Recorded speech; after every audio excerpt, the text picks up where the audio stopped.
Yes, sir, baby. On the Radar Radio, the frequency. Man, special guest in the building. Super excited today. The one, the only, Sk8star is in the building, man. How we feeling today? Feeling great, man. I go out for the plane delays, right? You came off the plane. Yeah. Very, very fresh. Very fresh. Very fresh. Actually, I jumped off the plane in the Spider. I got to the hotel and jumped in this. Had to get right for the On the Radar, man. I had to come in here clean. Oh, thank you, man. I had to clean it up, man. You know. How have you been like? Cause like I feel like we were talking a little bit before the interview about these like type of situations where, you'll be traveling from the A to here or A to somewhere else. Like the plane here, like it took off, landed in Baltimore, then had to go back up to come to New York. Like, Yeah, and obviously you're a couple years into your career now of like, having this like level of fame and notoriety and whatnot. Are you used to like dealing with all these like inconveniences yet? Yeah, hell yeah. I low-key hate how much I'm used to it. I was thinking about it today, like we was standing outside the airport. I remember like the joy in my face when I used to see the airport. Bro, I can't fucking stand the airport now. Like, I'm always in the airport. I'm always flying.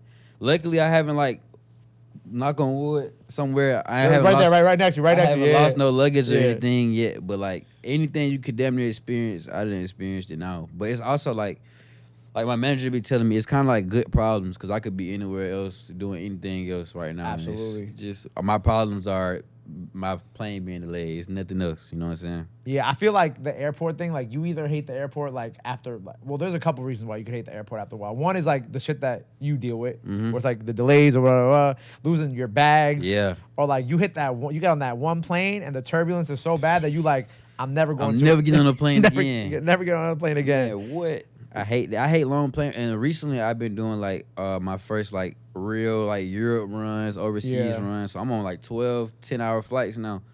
I try to sleep the whole way through all them shits because I don't like being on planes that long. But it's been decent. Like it hasn't been too bad. I'm getting used to like living in the air, as they say, living out of a suitcase. Yeah. How are you on like PJs? Or have you been on a lot of PJs? I have not been on the PJ yet. You haven't been on a PJ. I missed when the bros went on the PJ.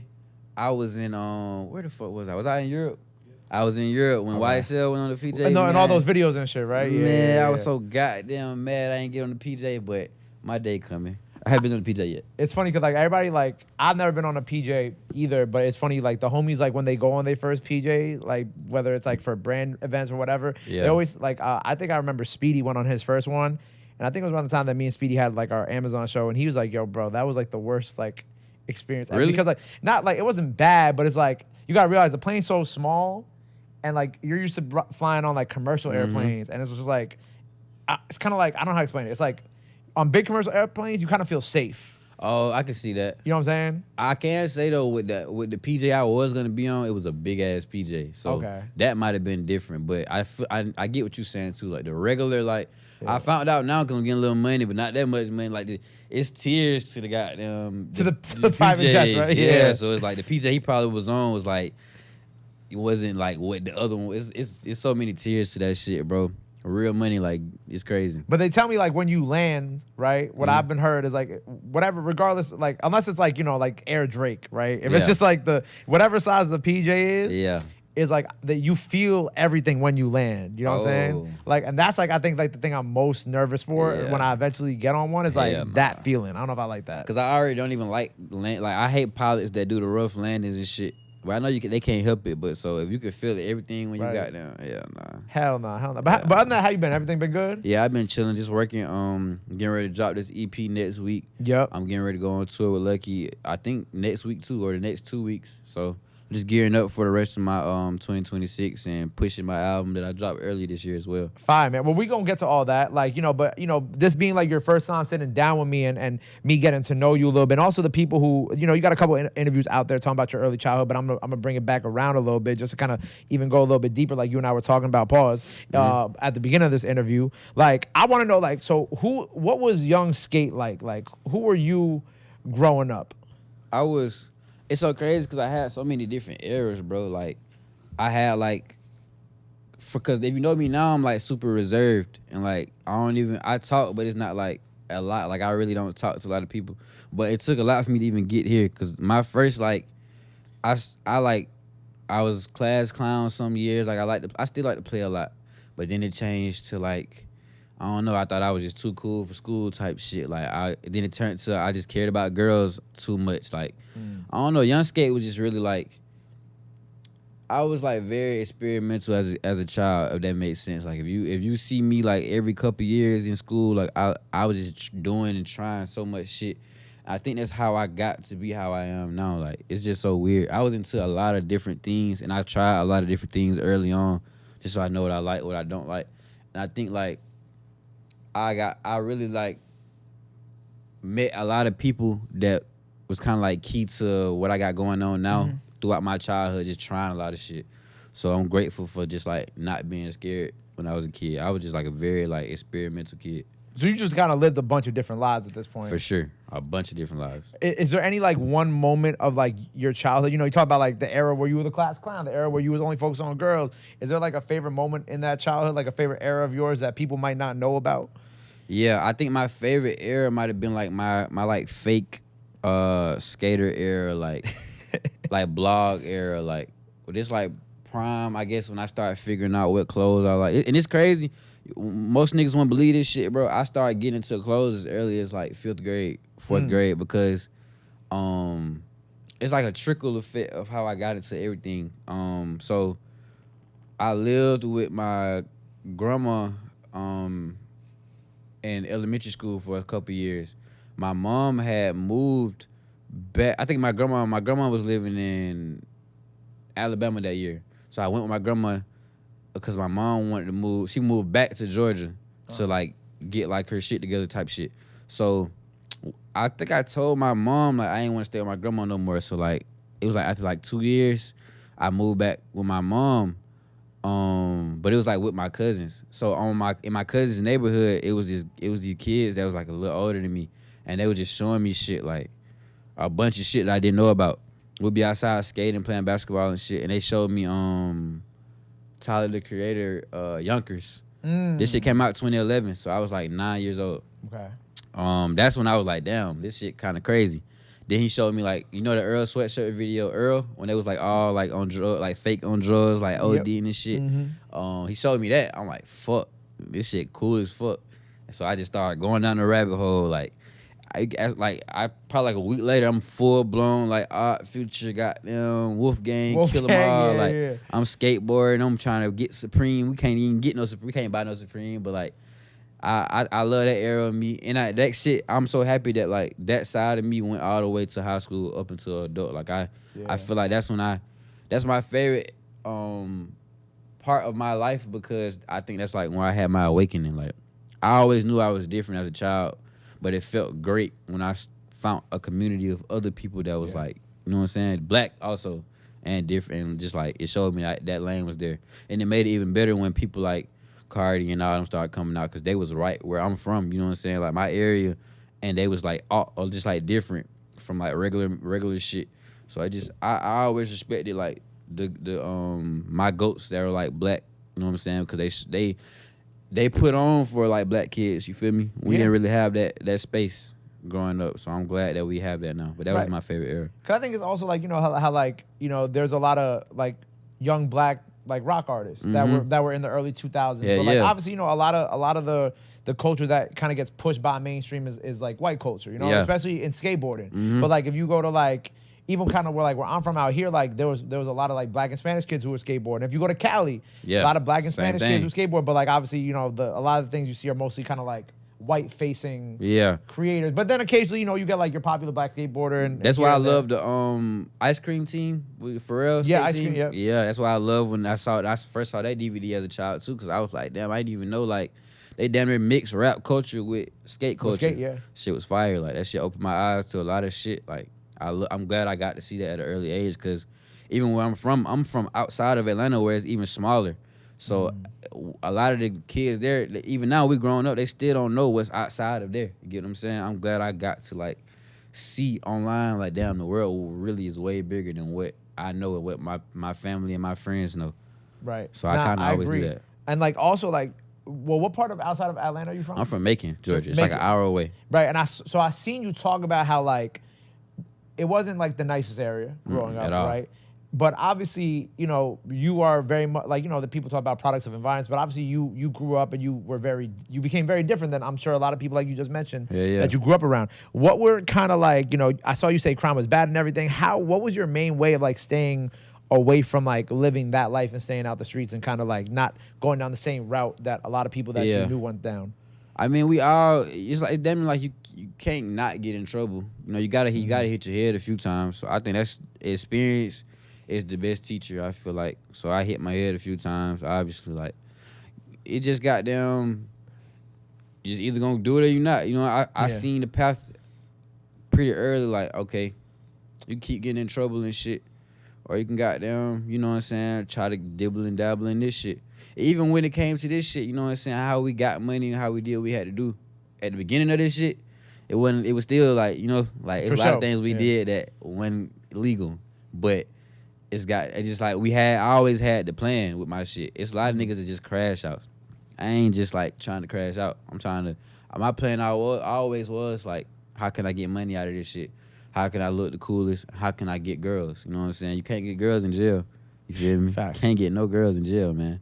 So I feel like definitely hitting my head early and then just like, honestly, bro, like every crime I did was a smart crime. You know what I'm saying? So I like that, yeah. You know, I ain't never really got them have to do no dumbass, you know what I'm saying? I did smart crimes even the little shit I did do. So it's just like, that shit ain't really interesting me, I ain't gonna lie. Right. This shit, I'm really more about what I'm about. You know what I'm saying? And I'm in it now. But I stayed out of the way, just like, really just like staying focused and moving. Like I moved pretty, not pretty early, but like when I knew what I wanted to do, I came straight to Atlanta. Quick, like ASAP. Got into that mix.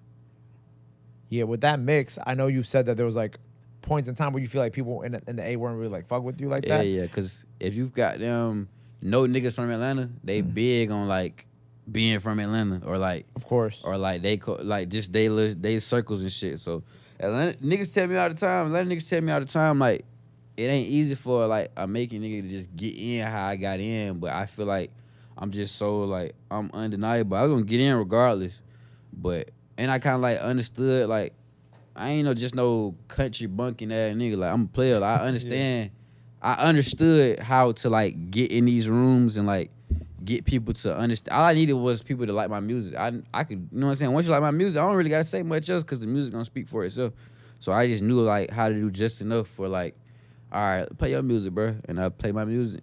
And these niggas they're like, damn, where you from? Like, you see what I'm saying? Like, I just knew how to play. It's like a science with this shit. I can't even explain it, bro. Like, I had this shit broken down to a science, how I was gonna get in, how I was gonna get everybody to know me. I was running around Atlanta just doing like all these cheap ass underground shows. Like, I was doing a lot of shit for this, bro. Like, I was gonna say, what was like the science of it? Like the science was just like, boom, man. This was like the early 2020s method, like COVID methods. It's just like, boom, this underground show probably gonna have this semi-poppin' underground guy.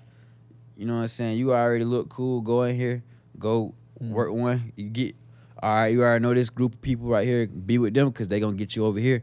Boom, boom, boom. It's just like you gotta just know your ones. Like, all right, like I told you, I do smart crimes. You know what I'm saying? So it's like you might get some money with a nigga over here. Yeah, it got nothing to do with no music, but you get money with him right here might contribute to when y'all do music down the line. Like, it's just a lot of Atlanta hacks and cheat codes. You just gotta know for real. Was there like one particular kind of you talk about going to these underground shows and being around other artists and this and that. Was there like one particular who was like the first artist that you remember from Atlanta that like really embraced you? And I'm not talking about like big. I'm just talking about like, you know what I'm saying? Like, who was the first person that really kind of like embraced you and was like, okay, cool, like I fuck with you? I'm trying to think like who really like who you would know. I was around. I mean, it doesn't matter if I know. I just I just want to know who it was. I'm sure the people, it's more for the people too. You know what I'm saying? Embrace me. I don't know. I don't think shit really started getting embraced until I got around all my ØWay bros. Like, okay, you feel me? Like, and just like the earlier aspects of it too. But I've been around a lot of underground people, like niggas earlier. It's like, bro, I was at Hard Rock first. It was like 14 of us, 20 niggas in there. Like, I've been knowing Hard Rock for so long. Bear One Boss, like we been in the Shout out shows Boss, where yeah. it's like nobody there. We our own crowd damn near. You feel me? Like I've been around this shit for a while, but like the first time like I can remember, just like being embraced. Like all right, this is what we pushing. Was just like all of them when I got to meeting all of them guys and just shit just started going from there, for real. But I've been around everybody like from the jump though. Like everybody, I probably done bump hands, bump shoulders with a few times, like way before we all got any type of money. Right. That's how Atlanta is, for real, for real. Right. Kind of like a little cliquish in like certain ways too. Super cliquish, yeah. Super cliquish. Especially with a niche scene like the underground scene, you gotta like stick together. So, especially then, because you don't ever know who really gonna make it out of the underground or who gonna make it out of that little area. Because everybody trying to do it. Everybody already trying to rap in Atlanta. Yeah. On top of that, but then this underground shit coming, so it's just like. You gotta just really like, and I knew but if you different, it's like them real ones, real recognize real. For so sure. like the real ones, I always kind of like, just it's like when you see somebody else that's on what you on, you kind of like just pick up on it instantly. So it wasn't as hard as it sounds, honestly, for me.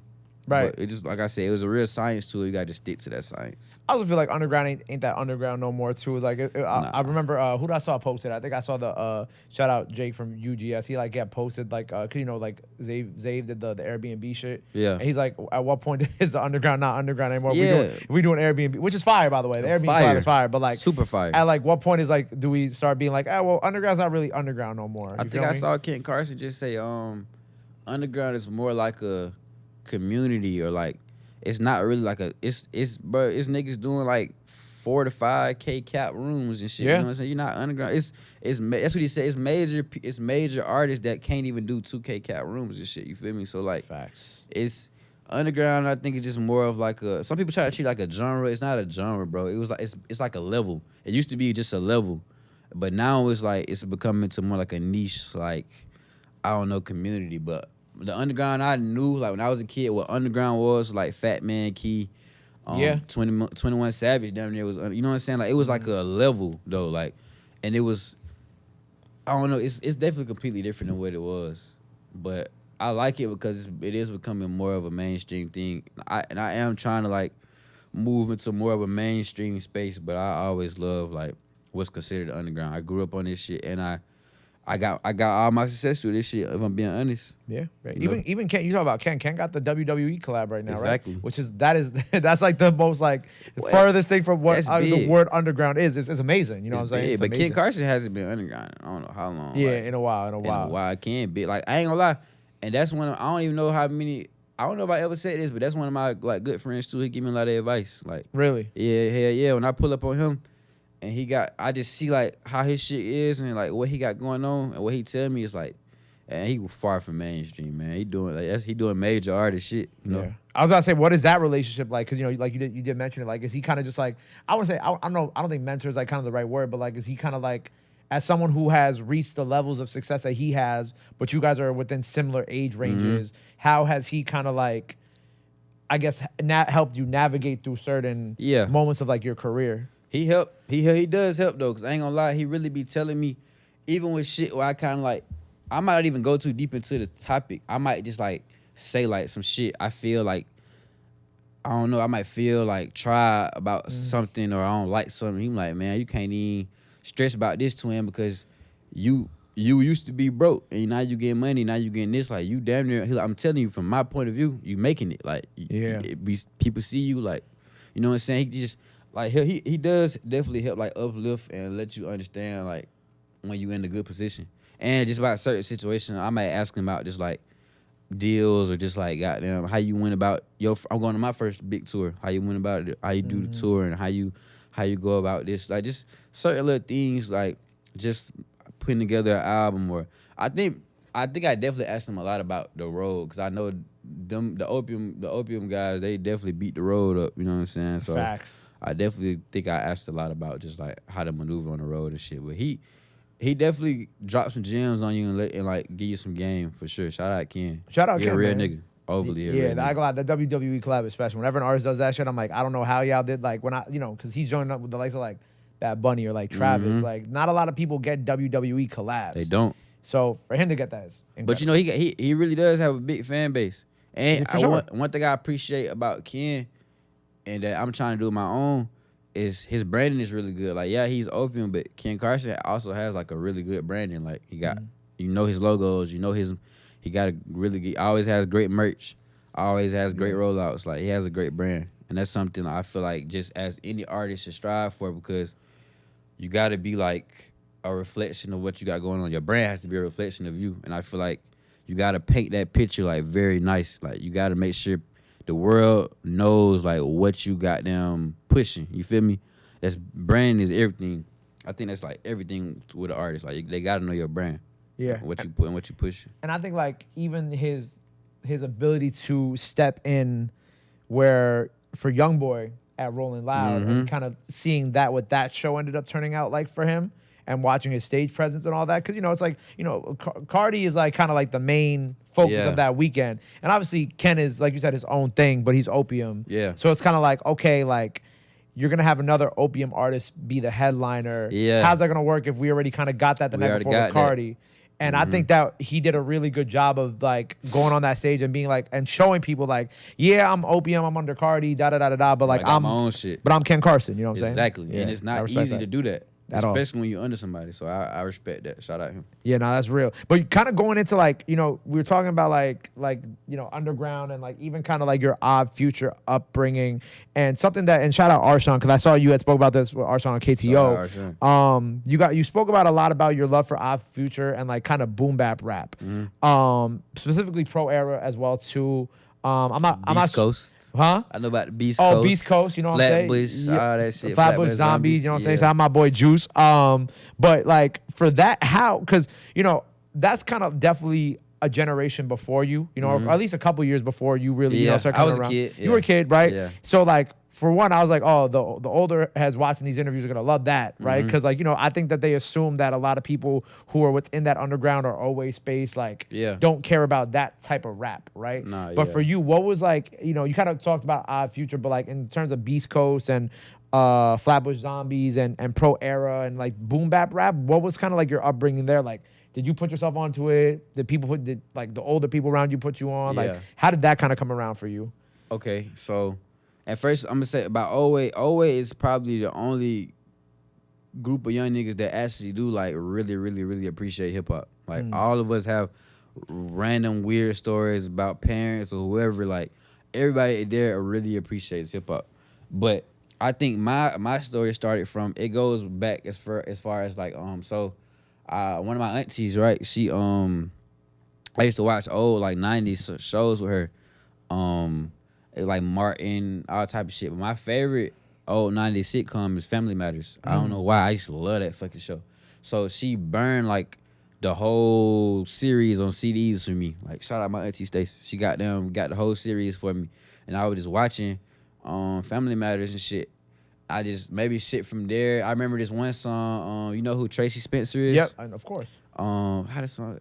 Tender Kisses. Okay. Tender Kisses. I love that song. I love that song. I always want to sample it, but it's just so beautiful. I might leave it alone. Yeah, good luck getting that cleared. But yeah, it's crazy when you doing that. Yeah, good luck.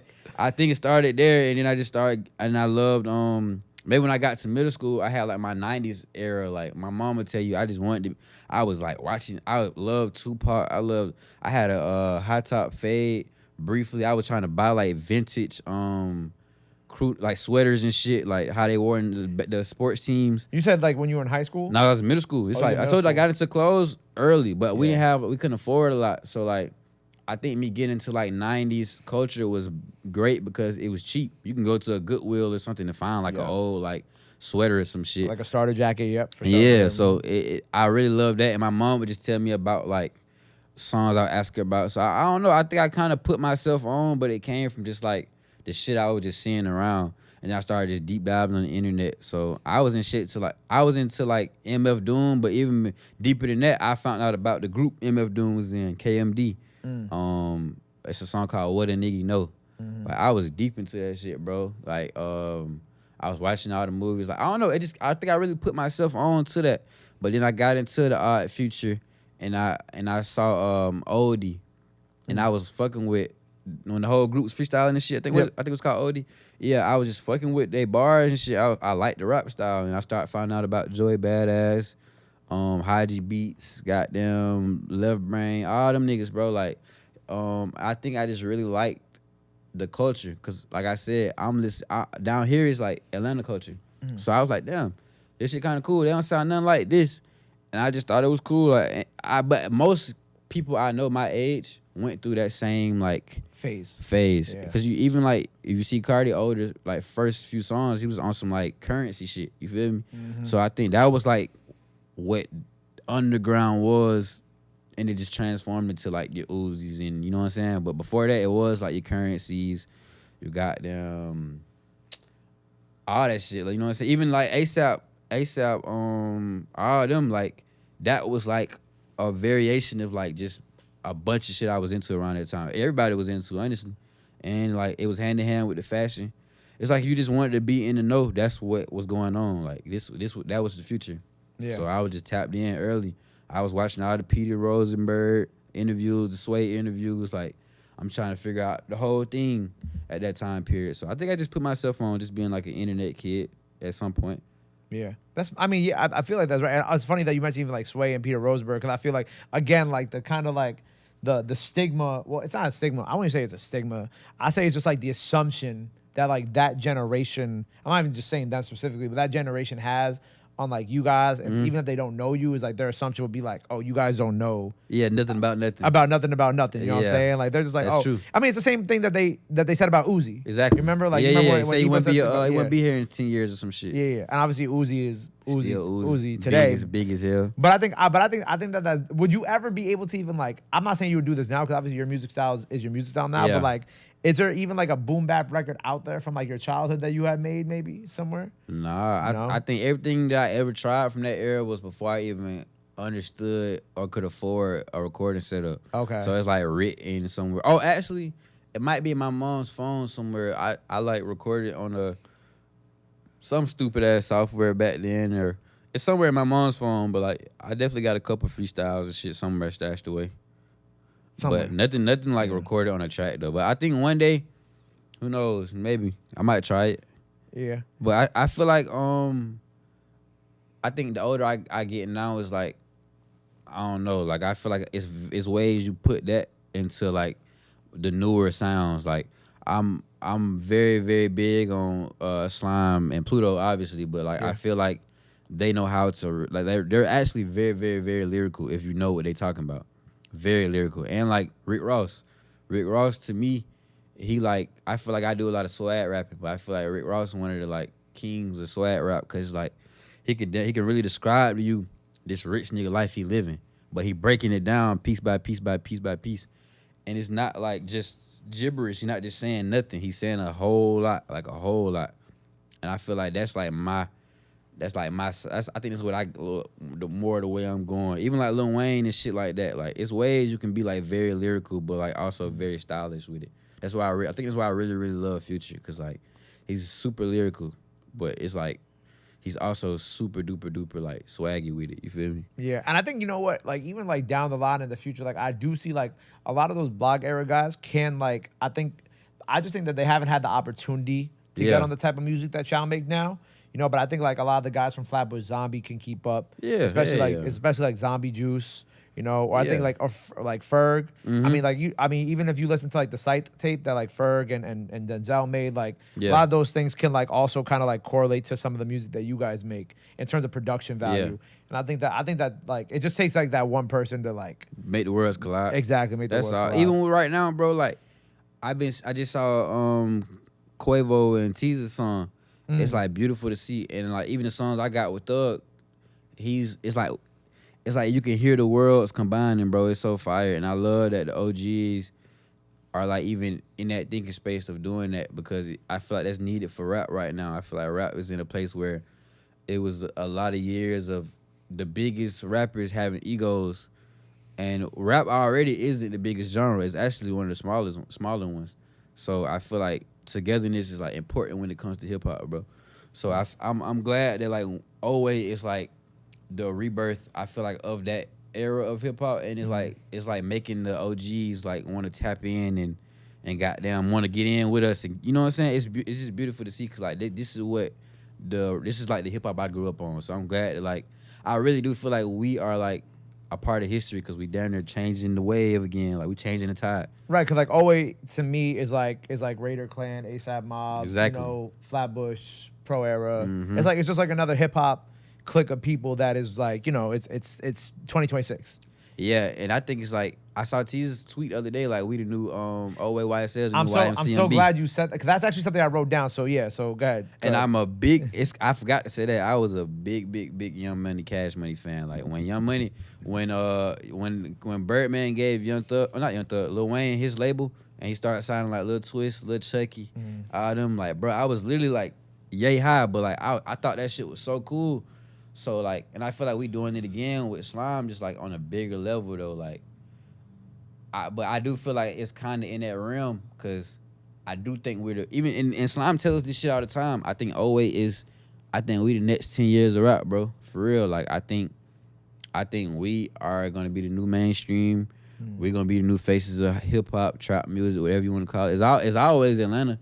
It's been Atlanta as the face for a while now. So I feel like we just the next ones up. Right. And I think everybody tapping in and giving us advice so we don't do what they did is how I know for a fact we're gonna win and be like the biggest thing for the next 10 years. Cause like every mistake the OGs made, they literally telling us like, yeah, when y'all get to this point, don't do that. When you get here, don't do that. Y'all do this. Don't do that. Don't do what I did. And just like even with the YMC, the Young Money shit, like I think it's like way, obviously they had Drake, Nicki. It's hard to find a Drake and a Nicki, but I think it's so much talent this time around. Even with like ASAP and shit.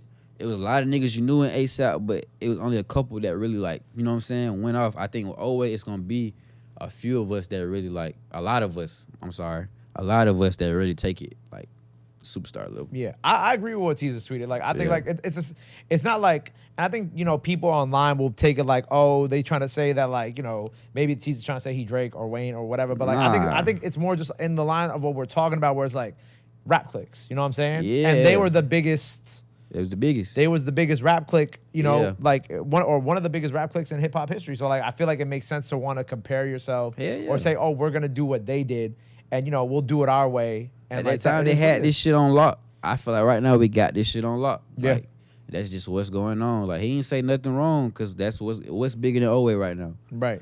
I feel like we changed the tide, and we're going to continue to keep doing that shit. So it's like, he ain't say nothing wrong, man. We got that. We doing what we doing. I forgot what it was. I think I seen, like, obviously there was that big ØWay show recently, and I had seen online that someone was like, oh, who says ØWay can't sell tickets? And I was like, was that like a thing online where people like, because I was trying to figure it out. Like, I was like, were people actually like saying online that ØWay can't do like shows or do big ticketed things like that? I'm like, because that sounds nuts to even like think that, especially after this past year too. I think maybe it was. I'm not. I don't see everything online, but me neither. I do think it sounds like something they could have said, because they try to find certain things they can like bring us down with, shit like that. Sure. But I feel like what we've been doing this year, we put in a lot of work. It's like made our like shows way bigger. But we've been selling out shows. We've been doing that. I think it's just getting on a bigger scale now. Maybe that's why they was talking shit. It just wasn't on a bigger scale. But no, we all over the place. We all over the world. We just was in Europe for 2 months. Now we all about to go on tour. You know, you asked me, I think we doing pretty great. You know what I'm saying? I don't know. I never seen that discourse, but I can say like we all, you know, we get money. We selling tickets. Yeah, I feel like I seen it online somewhere. But like, you know, you see the shows, you see the Rolling Louds, you see the festivals. It's just like we there. Yeah, y'all there exactly. Yeah. So like, kind of going into like the whole ØWay bag, right? How did, like, you know, you mentioned a big part of you kind of getting connected in with the rest of the folks in Atlanta was around the time that, you know, you first got around all the ØWay guys. Y'all first started, you know, whatever. What is like the beginning of your time with ØWay? Were you at like the very beginning when it was coming together? Like, what was like that like? I wasn't at the very beginning of ØWay. It's Dollar Gang. That happened when like Jesus was like in school, like a kid. I think this shit started when they was like 13. I came around. It's 2026. I've probably been around for like almost 4 years now. I met Jesus and like we already like down there like knew each other, but I like met him for real when he got out of jail. Like first day he kept, if you know early Teasy kept going to jail a lot. So I met this nigga like out of one of them times he got out of jail. But I was already around like a lot of his bros and shit. So I've been ØWay before when this nigga was locked up for real. Right. You know what I'm saying? So when he got out, we just clicked up instantly. Like, he was already fucking with my game, I'm fucking with his game, like music, boom. And then like it just went from there. I met Diamond not too long after that, and then just like it was just so fire because like I remember it. We was like piss poor together, like really broke, really like doing these shows together, like figuring out where we gonna stay, flying places, don't know how we gonna fly back. Like we did a lot of shit together, bro. And it was quick though. As quick as that happened, as quick as it turned around, we got some money. So it's like I've been around them for a while, but them like my real like mud brothers for real. Like we've been through a lot of shit together. So it just started like on some like just fucking with each other. Like it was a long time before I ever had a song with Jesus, ever had a song with Diamond, ever had a song with a lot of them guys. Like it was just like straight friendships for a long time. And I think it was better that way because like we really got to know each other and know that, and that's how I think we understood like, damn, we all kind of like pushing the same agenda. Right. We gotta stay together. So yeah, that's kind of how it happened for real. It was like super random, some super Atlanta shit. For real. What do you feel like ØWay like represents to you, like beyond just being the collective? It's the real meaning of ØWay, like standing against oppression. I got rebel tatted on my neck. I've been calling myself a rebel since I was like 16. I made that up when I was in high school. I said this in interviews before too. One of my first passions, I don't know if it was a passion, but I really wanted to be an activist when I was a kid. I think that just comes from my granddad. He used to take me to a lot of civil rights museums. I've been to the church that got bombed in Birmingham, the 4 girls. I've been to museums. I've been to a lot of like fucking like museums just in Alabama and Georgia and shit. Just like I know my history. You know what I'm saying? One thing my granddad made sure of with all of his grandkids was that we knew our history. And a lot of my cousins and my brothers and shit, they didn't really like, we kids, so they like, why we here? But like I really like took a liking into that shit, bro. Like I was like, damn, like I'm asking my granddad, like, yeah, I mean he ain't that old, but I'm like, damn, y'all really had like colored water fountains and bathrooms. It just like intrigued me when he told me that, cause I'm like, I just can't imagine a world where I can't do what I want to do. You feel me? Yeah. So when he told me like be appreciative because the world wasn't always like this for your kind, I was like, damn, that shit really like it hit me as a kid. I swear to God, that shit hit me so early. And I just dove into it. Like, I just dove into it, and I just always kind of like, I don't know, it just stuck with me. And I always been proud of just like my culture and shit like that. So I started calling myself that. And then when I started learning about the punk culture and stuff like that when I was in high school, I saw like the similarities. You know what I'm saying? Just like and what being a punk actually used to mean. Back then, like standing against the government, you know what I'm saying? Goddamn, that was big. That was when being gay was like shunned upon. So like a lot of punks were gay, and they would just stand up for their rights and shit like that. I just felt like a lot of it was just hand in hand. So that's why I started calling myself the rebel when I got into like just like a lot of the punk shit, too. That's fire. But yeah, it all just like hand in hand. But I feel like ØWay has that same message, as well. So when I heard them say that and like mean that shit, like no cameras on, none of that shit, they told me like niggas telling me this, like just this, what this shit stand for. I'm like, damn, that's like real as fuck, cause a lot of young niggas ain't even on that. But my bros, like we really on some shit. We really for our people. You know what I'm saying? We got a couple African bros, you know, like Peasy and shit. Like I like learning about his culture. Like I don't know, I feel like everybody around stand for something, like really stand for something. Right. And that's like honorable to me. That's respectful to me. That's respectable. I was gonna say like in that same breath, because like obviously you're shining a lot of light on like what ØWay is to you and what it is to the guys and kind of like culturally what it is. Like what do you feel like people like online assume about ØWay? Like what do they misunderstand about like the collective that you've like seen online and like what it is? Yeah, I feel like I just think we just like a bunch of like fucking dumbass like crash out at niggas, or we just like want to be like, bro, man, like T, we was in Miami like a week or two ago, and we was talking. We was at Slime Crib. Me and T was talking. It was just like smoking and shit. Just talking. He like, yeah, man. How many niggas you know pull their own seat up to the table? Like we pulled our own seat up to the table. We, ain't, you know what I'm saying? I feel like the misconception is just like we just like didn't do what we did. You know, who do you know brought their group to the forefront like this? You know what I'm saying? I think a lot of people think we're not as smart as we are, or they think we're not in it for the right reasons, or you know what I'm saying? I think I want people to know they made the right people famous. You know what I'm saying? Or like they making the right people famous. Like we really do our homework. We all hip hop heads. We all big on our culture, big on our people. You know what I'm saying? I just told my manager the other day, like, make sure, hold me to it. Next year, or maybe even this year, I want to go home and do a turkey drive. You know, do a toy drive for the kids. Like, I'm thinking about shit like that all the time. We thinking about shit like that all the time. Like, the biggest misconception is I think they think we just like surface level humans, and that's not what it is at all. That's beautiful. I love that. How many people are in ØWay? I don't even know. Okay. This shit get deep, man. This shit like the mob. It's a lot of niggas in ØWay, but yeah, pretty much who you know for real. And I can shine light on more that's coming up, but it's a lot of people in ØWay for real, for real. Shout out the whole ØWay. Who's coming up that you would shine light on? Shawty Rock. Shawty Rock. Shawty Okay, Rock. yep. Definitely Shawty Rock. EATJ, Lil Righteous. It's a lot of niggas at ØWay, bro. Shout out the whole ØWay, man. I really don't want to forget no names, but it's so many. Shout out the whole ØWay. For sure. You know, it's funny because like I've kind of like in these interviews when I got to sit down with like Teezus and Diamond for 2 seconds at Rolling Loud, or when I sat down with Saint, I always kind of like ask them the same thing. You kind of touched upon it a little already, but I asked them like what has been like Thug's like, you know, best advice to them, and you kind of touched on a little bit on like how the previous generation has told you what not to do different than them, right? So I think what have been some of the things that Thug has told you not to do that he might have done, or like, you know, advice or things of that nature?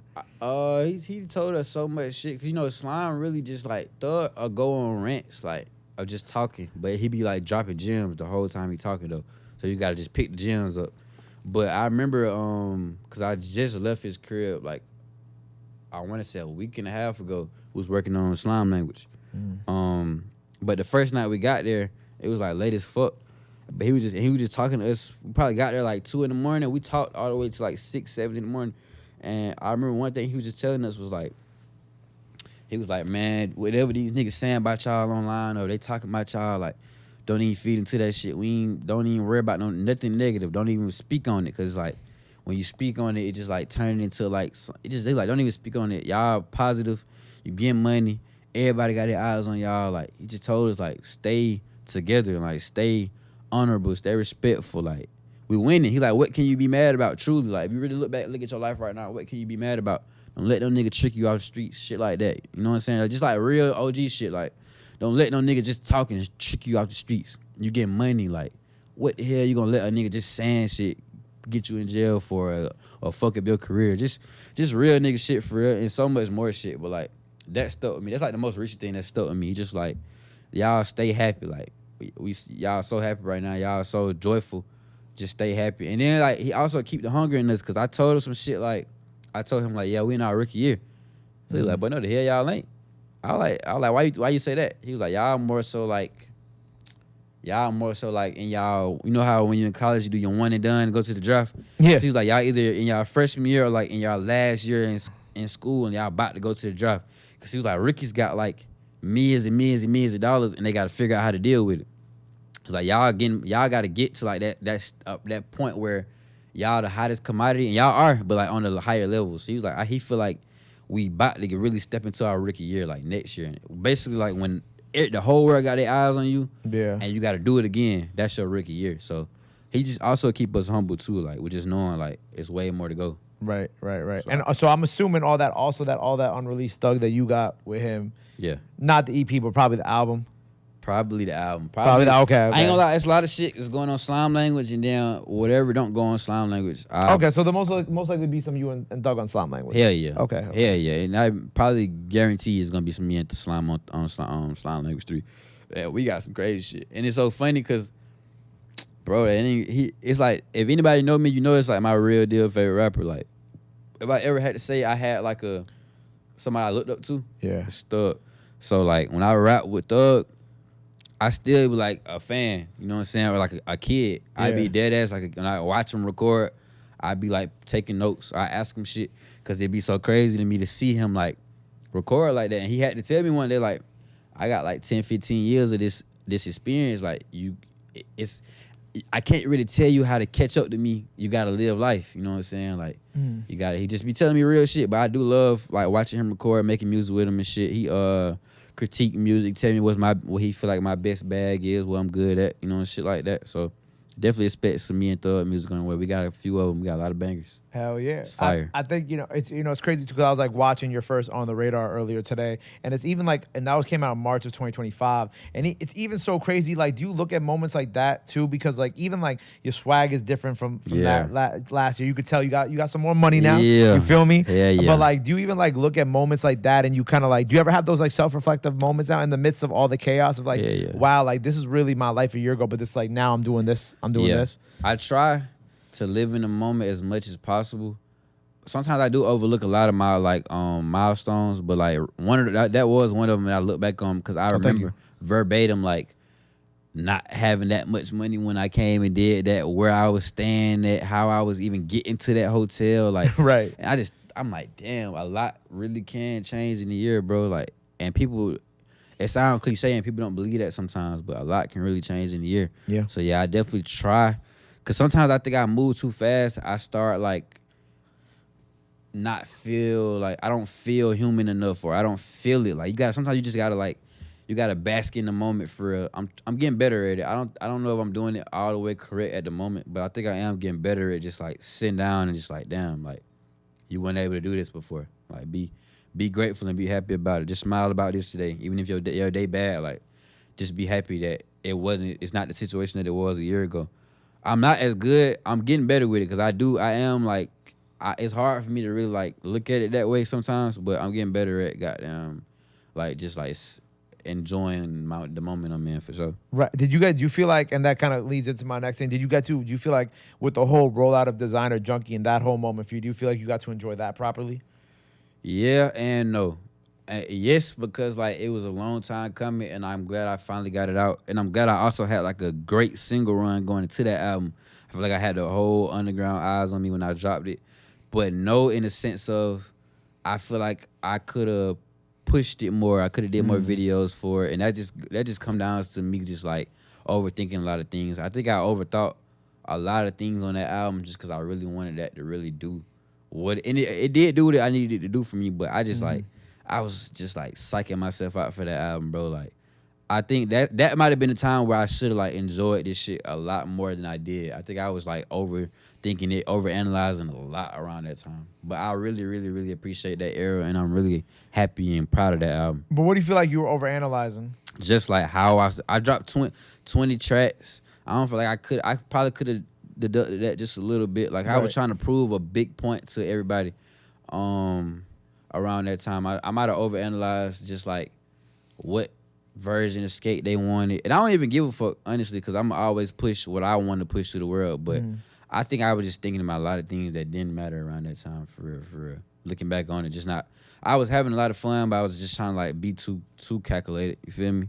It happens. You overthought it too much. Yeah, for sure, it happens. I'm just trying to like, it's my first go round at this shit, so I'm just trying to like make sure they appreciate it. And I don't know. I feel like a lot of shit be surface level or like minuscule to the fans of like what they really gonna see.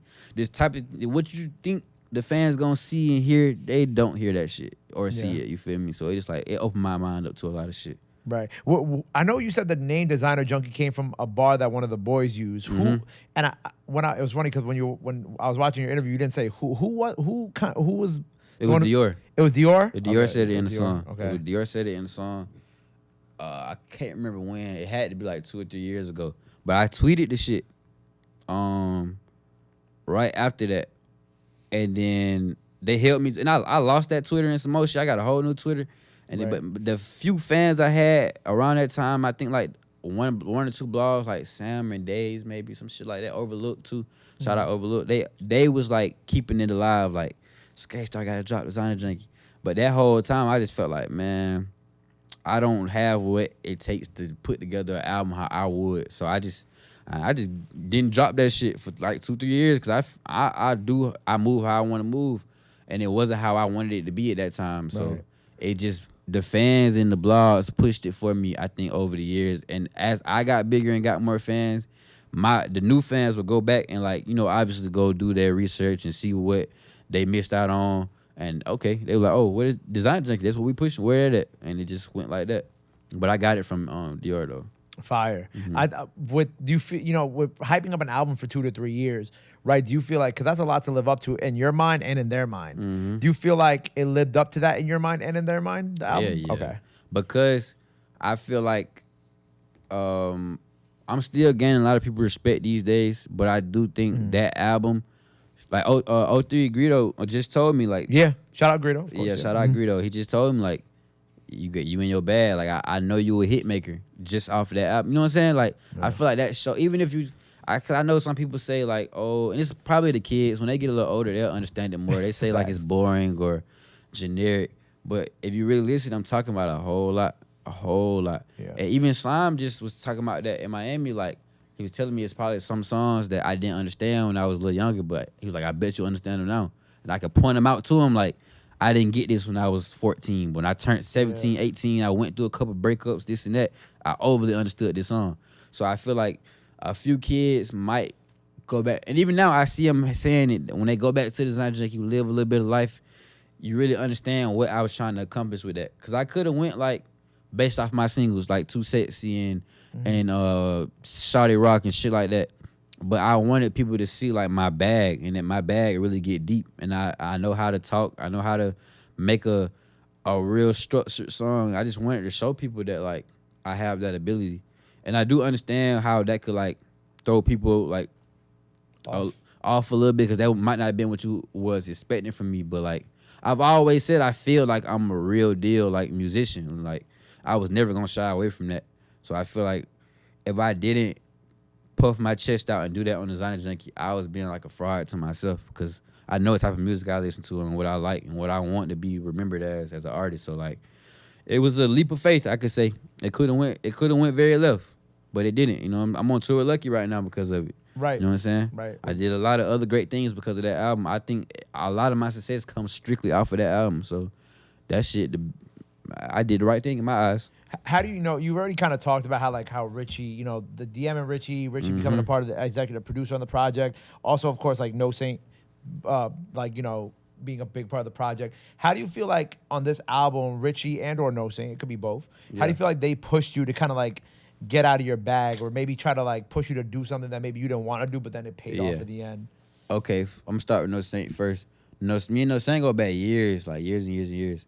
No Saint has a lot of my like hit songs, I guess you could say, but it's because he has his like signature sound, and that shit always just like make me get into a darker bag for some reason. Like No Saint just bring a different side of me out, but it's crazy. It's not even from like me and No Saint started talking. We always talked, but like more and more late after Designer Junkie. Like I flew No Saint to Atlanta. We played basketball, all type of shit. Like that's when we started talking about music. His beat selection and his just like the way he made beats just always naturally pulled me out of my comfort zone without us even really saying much. We always text and shit though. But Richie was more of like he's older. He done got a couple plaques and shit, you know what I'm saying? So he like Skate, I hear this.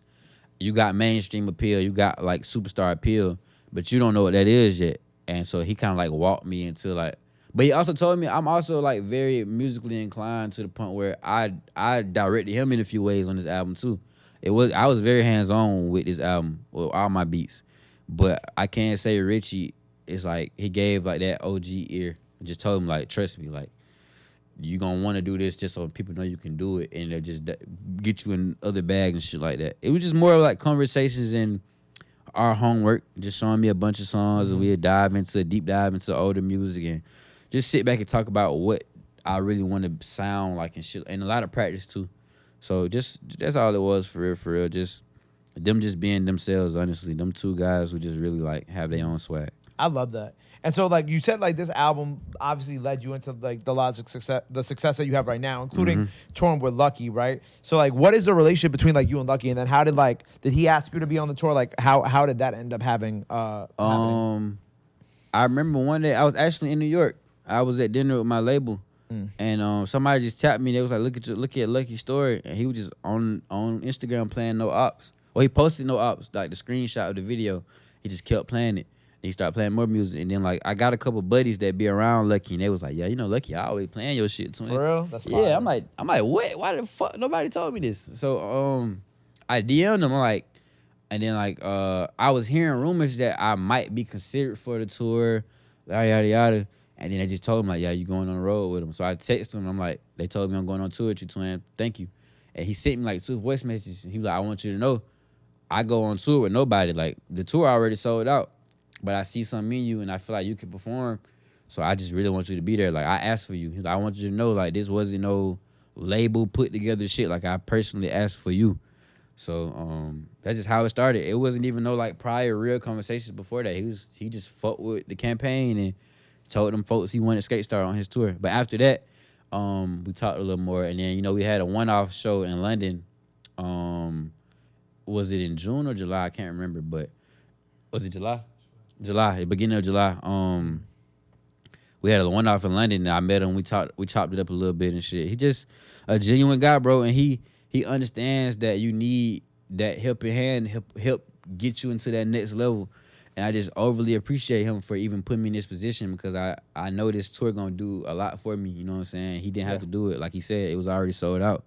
So I appreciate Lucki a lot for just putting me on the road with him, man. It's gonna. I never been on a tour really at all. So this is my first go at it, and for it to be this big for my first tour, this shit crazy. I can't wait. That's fire, bro. I'm excited for you. Yeah. Well, with that, like with the tour coming up and us getting ready to drop The Beautiful Rebellion, right? Out August 12th. So it's either out now or it's gonna be out by the time you see this. Yeah. Talk to me about The Beautiful Rebellion, because like you said, this is kind of like a prelude into like the actual project. How is this like a natural next step from Designer Junkie and then into the album that we're gonna eventually be getting? It's a natural next step from Designer Junkie because it's like a little more fun. It's like a little more. It's a little less thought out. And it's like a few snippets that I previewed over the past 3 or 4 months that I damn near wasn't even gonna do nothing with them. But my fans was just like, bro, are you stupid? Like, are you crazy? Why are these songs not out? And I just like, damn, I don't know. Like, let me put them on like a tape or something, like a little EP. And I got a few on with Pierre that's going crazy online right now. Amazing. Snippets and shit. So I just felt like I dropped in February, and I haven't been speaking too much. So I'm like, I want to feed my fans a little bit and give them a little more than a single. So that's all it is for real. It's like it's definitely like up to par with Designer Junkie though. Still, like the songs are very, very great. They could have all been album songs, but I feel like I'm just treating this EP kind of like a mini album, giving them some really, really, really great songs. And the album after the gala, I just want a little more time with that and to figure out which way I want to go with it. So I think this just also gives me and my fans a little bit of breathing room, But I do think these songs like really, really good, and they're gonna love them. And I also wanted to give them something before I hit the road, before I go on tour. Just like something, just like something new. Because I know they've been playing Designer Junkie for like a little while now. So I just want to give them some new swag to just like fuck with. Something you can perform on tour too. Yeah. It's definitely a few on there I can perform on tour and shit. I was definitely thinking about like, damn, I probably need like a couple new performance songs going into this shit. But I also put like I doubled down on the slower vibes, on the melodic shit too. I'm telling you now, like I got a lot of the turn shit, but I doubled down on some of the melodic shit and some of the newer melodic sounds. Just it's one on there that Pierre did. It's super duper vibey, bro. Like mainstream feel, and Thug love that shit. Like he love that song. That's his favorite song. And I hope they love it too. It's called Calling. Calling, okay. Yeah, it's called Calling. But I tried a few different things this time around. Just also keeping my same like pat and swag on there too. So I think they'll really love it. Fire. But you said the album needs a little bit more time in like the kitchen. Yeah, because I just want to figure out which way I want to go production wise and shit like that. Like me and Pierre been super locked in, but I want him on there. I want a couple more people on there. I just recently met TM88 in Atlanta. Oh, that's fire. Hopefully we get a few things in. I just want to leave room to like really like grow.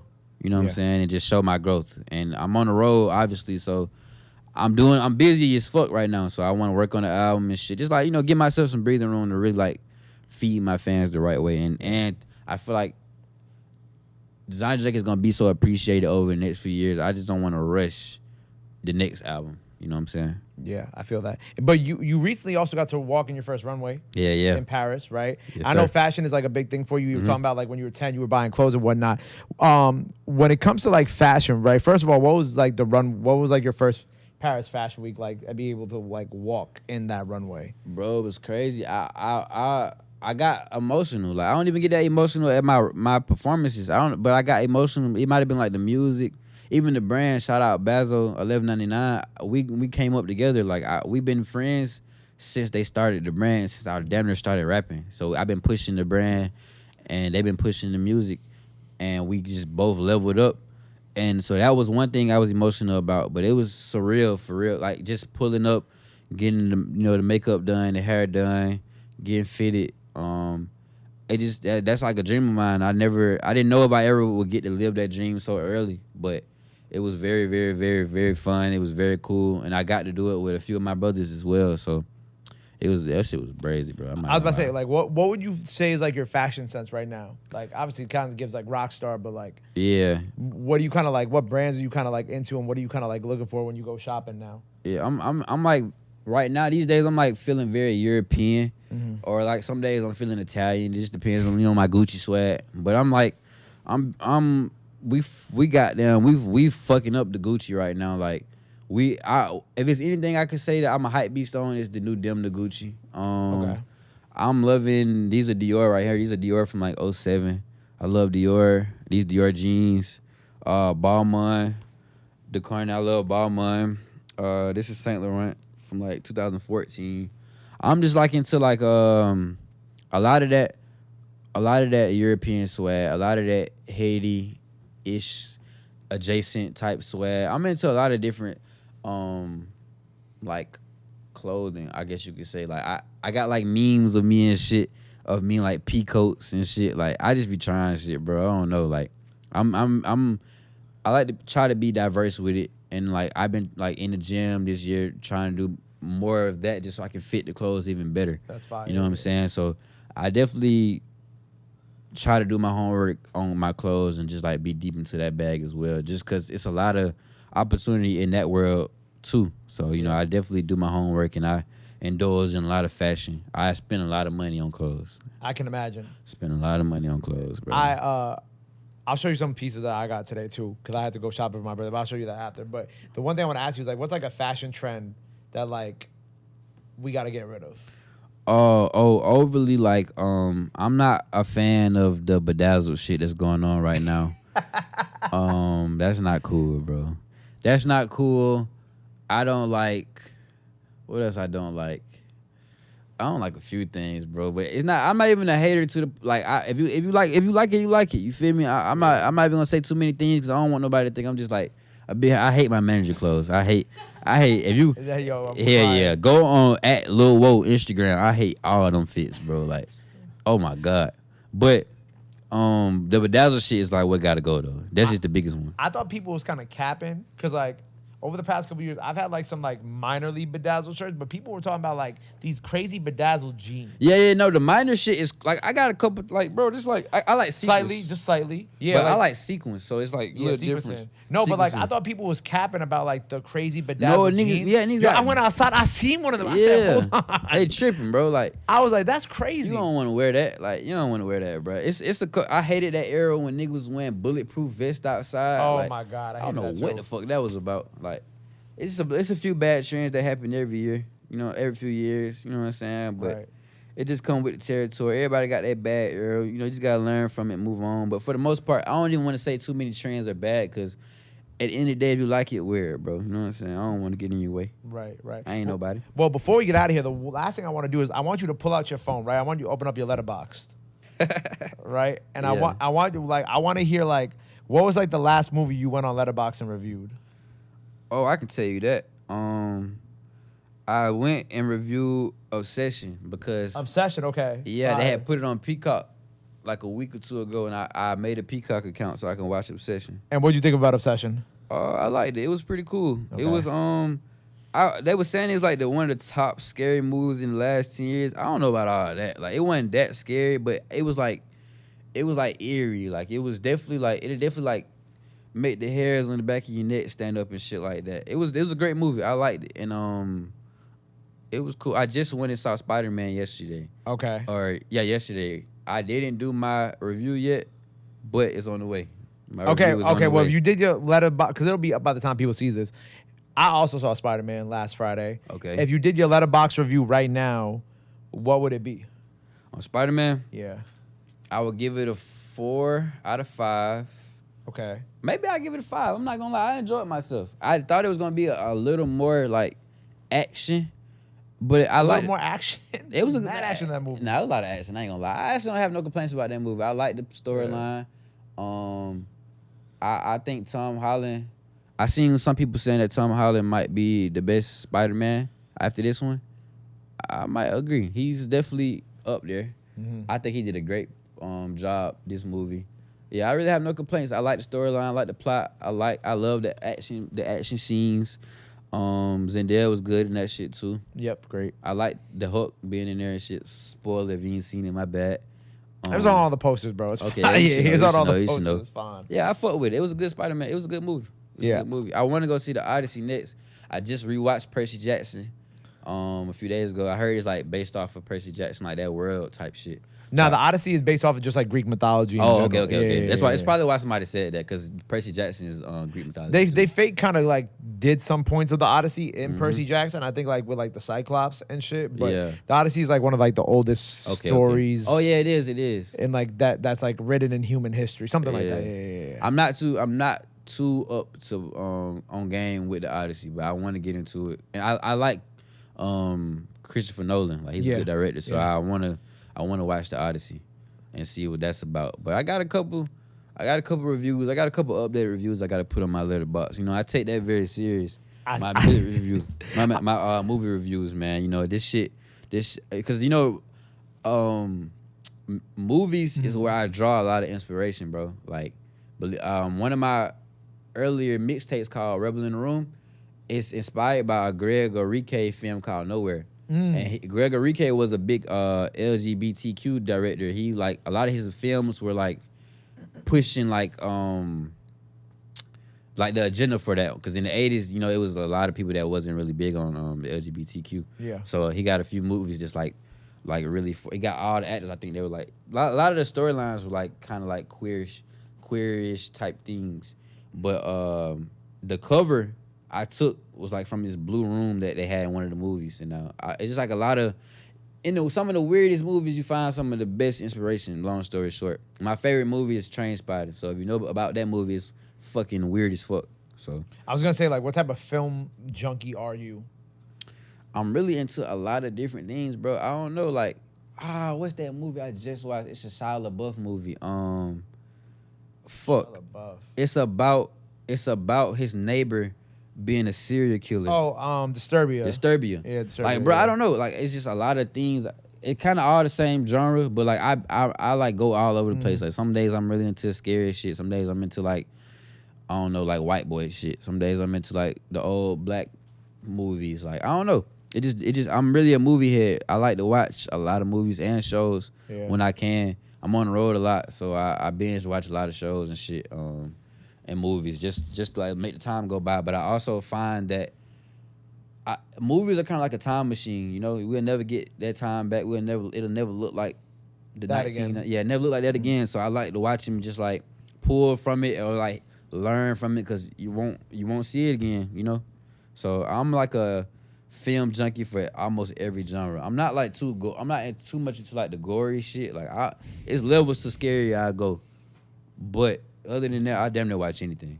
Facts. I felt that. I feel that. Well, real last question before we get up out of here, right? Mm-hmm. Right. You said Thug's your favorite artist of all time, right? Yeah. What's like your top 5 Thug songs? Oh, you put me on the spot like that. Yeah, I got to, man. I got to. I feel like that's a good way to go out. For sure. I'm gonna do a couple unreleased, if you know. Okay. Like leaks, but I no order too, cause it's gonna be. Yeah, too no hard. order. I'm gonna put I'm gonna put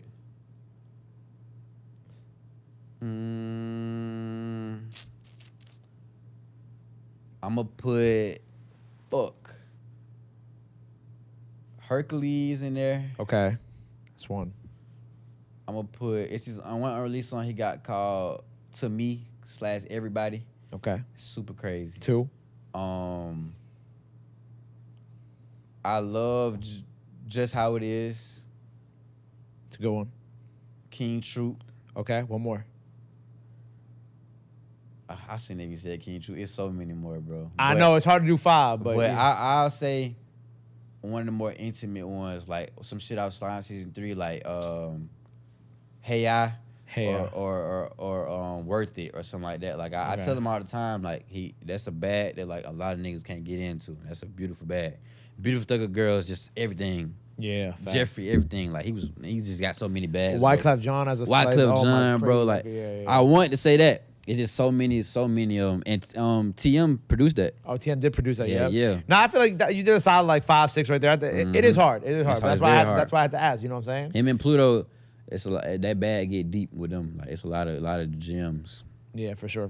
Well, look, man, it was great chatting with you today. You too, brother. Look, The Beautiful Rebellion, August 12th. It's out right 12th. now. Go stream it. Designer Junkie out now. Go stream. Go stream it. Anything else you want to let the people know before we get out of here? We got this shit going on, man. Album EP on the way. New album on the way. There you go. We just added, I think, one more San Francisco date on the tour and one more. There's one other date, but go buy the tickets to that. Me and Lucki on the road. Yeah, man, we doing what we doing. ØWay.